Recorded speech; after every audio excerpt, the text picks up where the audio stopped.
If you like Ninja Turtles, Rocksteady and Bebop, Comic-Con exclusives, The Loyal Subjects, or the Ninja Turtles arcade game, you are in for a treat. Here we have the Loyal Subjects Best Action 2022 San Diego Comic-Con exclusive pack.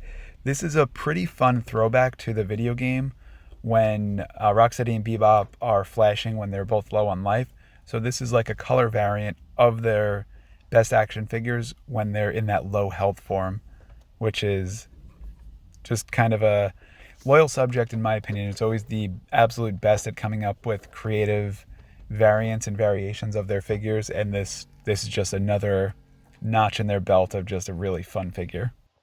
So without further ado, or maybe some ado, but we will open this up and take a closer look at the figures. I only have one or two of the, actually I think I have two, but I've only opened one of the Loyal Subjects Best Action Ninja Turtles figures. So this will be a fun little comparison of a non-turtle figure. So the background in here is of the background of the game, where you've got the beat up car, and then it's like the open area where you have to fight Bebop and Rocksteady. And it looks like it comes with two cards in here, which is actually really cool. So let's open these up, take a quick look at the card. On the backs of them, they have the action figures posed, and on the fronts, they have the actual character snapshots from the game in that color variant when they're flashing like the muted colors because they have no life. Well, they have lives, but it's mostly burglaring and tormenting the Toidles. So I have to say the actual packaging is incredibly secure. There's no tape or anything on it. This is just a form-fitting piece of plastic on top of another one, and to get the corners off, it is in there securely. This is not moving around during shipping whatsoever. So, and I don't even see any ties on the figures, so they're just held in place with that really secure plastic. So we're opening up Rocksteady first. There was his gun, and here is our aggressive dim-witted Rhino.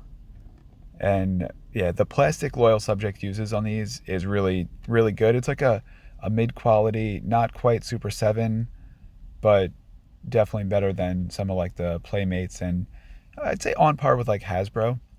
It's a little bit lighter plastic, but for the price point, it's really fantastic.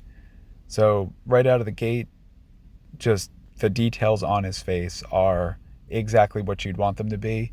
They're a mix between the game, the video game, and just the classic toys. He's got some vibrant colors. He's got all of the details you would expect on a Rocksteady.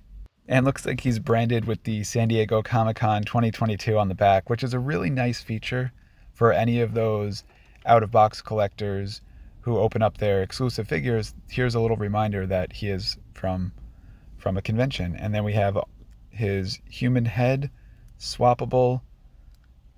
His head is on there pretty good, so it feels like I would have to use too much force than I'm comfortable with using right now. So I'm not going to pop that off. I might have to run it under some water to see if I could swap it on or off, or I'll check out Bebop to see how he looks with his head. But for now, I'm going to leave that as is, and I'm okay with that because I'm probably very few people are going to display them with the alternate head. And we've got the hands. We've got a grabbing hand, and this looks like a slightly smaller human hand, which is really cool. It's got the 4 fingers on it. It's versus the 3 that the cartoon Rocksteady has. So it's like when you swap out his head, there's the non-mutated hands that he can hold the gun with, which is a nice little feature. And then we have in here, this looks like it's one of Bebop's accessories. I think this is a sewer cap that he picks up and throws. This too is branded with the San Diego Comic-Con 2022. We'll have to check Bebop to see if it actually goes on him or fits. It had 2 little notches on it. I'm not quite sure if it pops in anywhere, but we'll take a look. And here is our Bebop figure. He's a little bit taller, a little bit skinnier. That's the character style. And let's see, we've got his classic phaser gun that kind of looks like a drill. And we'll put it in his hand. And it is not quite going in. So the loyal subject's plastic that they use is a little bit harder, so it doesn't move as well, especially with the hands when you're trying to put in accessories. However, the gun, when I'm pushing it in, the handle is kind of moving, so you can't really just force it in without chancing breaking the handle off. So I'm not having too much luck. And the way the handle is formed, it's not straightforward like Donatello's staff where you can just push it in from the top and not have to worry about it. That kind of goes in at an angle. I'm really not having too much luck with that. Got like a piece of it in. So I am not going to chance breaking my gun. I might have to display him without the accessories, the gun specifically, or I might have to run underwater to heat it up a little bit so we could hold it, but out of the gate, not able to hold his gun. And the details of the actual figure are really fantastic.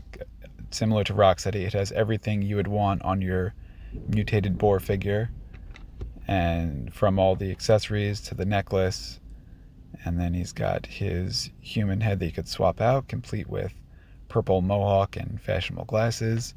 So let's see if his head pops. Yeah, so his head, unlike Rocksteady's, pops off very easily so that you can put on the swappable head.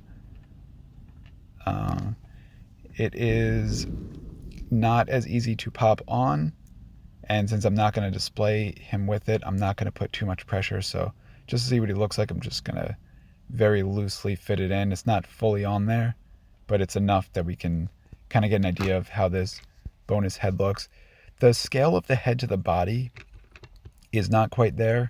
To me, it looks a little bit smaller. So when they mutate in the show, both Rocksteady and Bebop in their human form are actually a little bit tinier. And then when they mutate, their bodies get bigger. So when you're just swapping out the head and the hands, their bodies are somewhat oversized. So just probably not going to display them with their heads too much. And we forgot about Rocksteady's giant oversized knife. So he's got a nice little spot in the back to hold that. And then we got some bonus hands.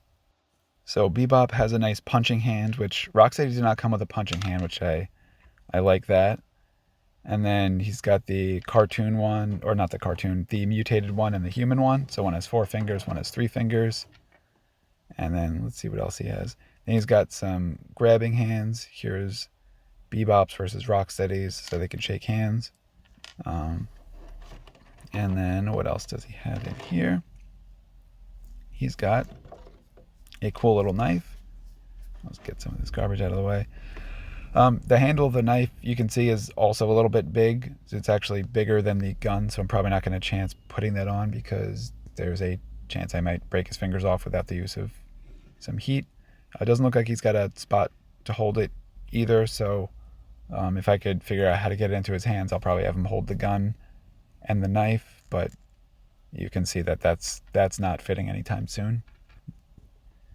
So what I might do is maybe for now, just to take a look at them, I'm going to put on like those grasping hands so they don't look like they're supposed to be holding something. And I think that might actually be a pretty good look for Bebop. Yeah, I like that a lot. It looks like he is ready to grapple. So these two are ready to throw down, get in some trouble. And here is our other loyal subjects best action figure, Donatello, that I have. Just for comparison, you can see how he fits in. The Rocksteady and Bebop are a little bit larger than him. They're slightly bigger, so they do have like a scale to them, which I do like a lot. These figures, I really love them. The price point is a little bit cheaper than some of the other figures, but they're really high quality. And just for comparison purposes, I brought in the 2 new Mutant Mayhem Playmates figures. So you can see that the Rocksteady here is more of the original classic design versus the redesign that they did for Mutant Mayhem. But the Raphael is very similar to the Loyal Subjects. So to me, those two actually are very compatible with one another. And if you don't like the new Rocksteady design, this Loyal Subjects Rocksteady or Bebop will actually fit right in with the new Playmates Mutant Mayhem figures. So if you like that, in my opinion, they are very compatible with one another. And I never really checked their shoulder articulation. Well, their shoulder articulation is a little bit limited in that if you try to lift up his arm, his shoulder does pop off. Luckily, I did not break it, which I'm happy about that. But yeah, he doesn't have full range due to his large shoulders, but that's I guess that's okay. He'll just go with some mid-range punches. And that should be the same for Donatello also. He never had great kind of shoulder mobility. So the loyal subjects, at least these figures, which are not the human-shaped ones, are a little bit limited versus the Playmates one has some pretty good shoulder mobility on them. But everything else about these figures, outside of some of the articulation and some of the joints popping in and out and moving and the ability to hold their guns, the design and the figures themselves, I absolutely love these. So if you get a chance to pick up some Loyal Subjects Best Action figures, especially the Teenage Mutant Ninja Turtles, I highly recommend them. Enjoy.